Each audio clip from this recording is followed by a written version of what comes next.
Ms. Jessica Tan.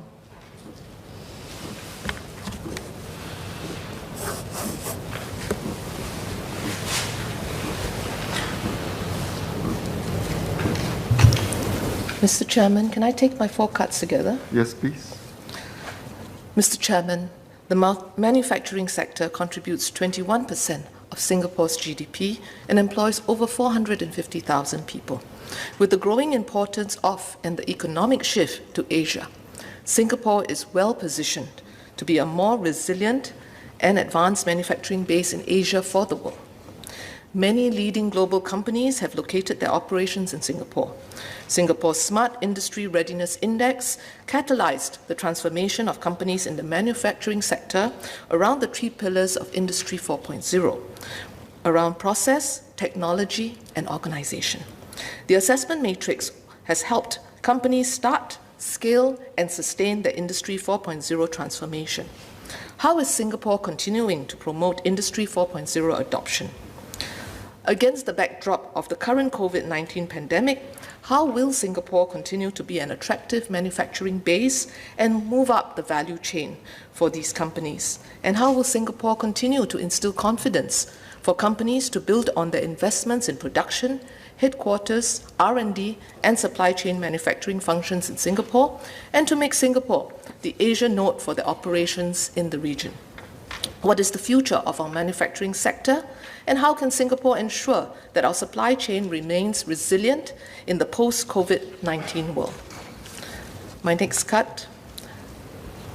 The world is becoming more complex and there is greater interrelationship across sectors and adjacent opportunities. We are seeing the growing importance of Asia as an engine for growth. Digitalization is accelerating and the growth of the digital economy has gained greater momentum with the COVID-19 pandemic. The disruptions have also highlighted the importance of resilience in our supply chain. With climate change and the drive for sustainability, there is increased emphasis on sustainable products and services. With these trends, what are the growth and/or emerging sectors for Singapore?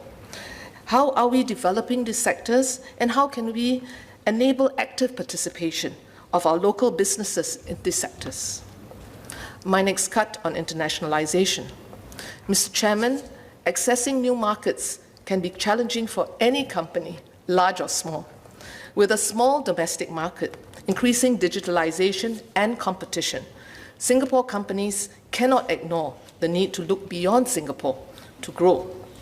Budget 2021 has introduced a new local enterprises funding platform to support large local enterprises and enhanced the venture debt program to help SMEs access necessary capital to expand overseas and to seize opportunities. Can Minister share how more local businesses can be supported to internationalize, grow, and build capabilities to compete globally? Apart from capital and funding support, these companies need to develop their talent. And beyond talent, what support is available for our Singapore companies to access systems and platforms, know-how and networks to enter new markets? Similar to how Alibaba's Tmall has enabled global startups access to China's e-commerce market, how can trade associations and chambers of commerce or other bodies be encouraged to play a stronger role in helping businesses overcome internationalization challenges? My final cut on enterprise development.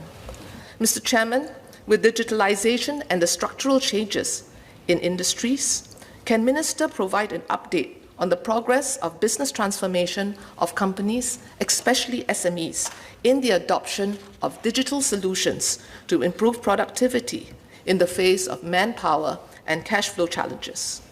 How can we encourage more SMEs to transform and adopt digital solutions to improve productivity in the face of manpower and cash flow challenges? What support will the government provide to SMEs intending to digitalize? With the many different schemes to support businesses, understandably, there is also a myriad of support schemes. So how can government support schemes be streamlined and made more accessible for businesses, especially our SMEs? A key part of enterprise development is access to talent. How is Singapore developing our pipeline of local tech talent? What resources are being directed towards improving the training and upskilling of local SME workers for technology-related roles and innovation? Thank you.